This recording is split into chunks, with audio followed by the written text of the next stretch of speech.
Hey, what's up guys? It's Seneca here and today I'm here to talk about the latest update and what that included. Okay guys, so this is what the vending machines look like.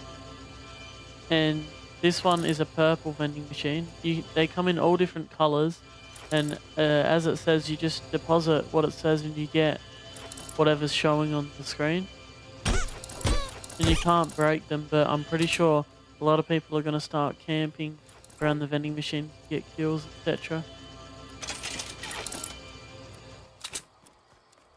Okay guys, so this is the vending machine in use. Now I'll have to wait for the deagle to come around again because I've only got 400 wood. So you just hold square or whatever and there you go, there's the gun. Along with vending machines, they also added the RPG/grenade launcher only game mode back into the game for this weekend. Okay guys, I'm just going to talk about the patch notes. So they've added something called first shot accuracy. And the weapons they've added this to are the suppressed sub, the tactical sub, the pistol, press pistol, revolver, hand cannon, and both of the assault rifle. Now what this does is when you're crouched and not moving, your first shot, if it's on them, will hit 100% of the time. So that means that there's no bloom with your first shot. So the next thing that's been released in this update is the damage at range to a lot of the weapons. Now it says here, damage fall off has been adjusted for weapons with first shot accuracy. So all of the same weapons I just mentioned, they have changed the range damage. So for the assault rifle, the fall off begins at 50 meters, and then damage reduced by 80% at 75 meters, and then a further reduction of 65% over 100 So meters. guys, in this new update, they've added something called first shot accuracy. Now you'll see if you're standing still and aiming down sight, the reticles change. Now what this means is that every shot you shoot with it like that is going to be 100% accurate. Now they've done this for most guns. Every week they're not going to have an update. They're just going to have 1 2 weeks. Then that'll contain the stuff for next 2 weeks, like the next week, so they don't have to have downtime for servers, etc.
thanks for watching, guys. I hope you enjoyed it, and just remember to comment down below if you like these news/update videos, or you want me to tell in a different way or something. See ya.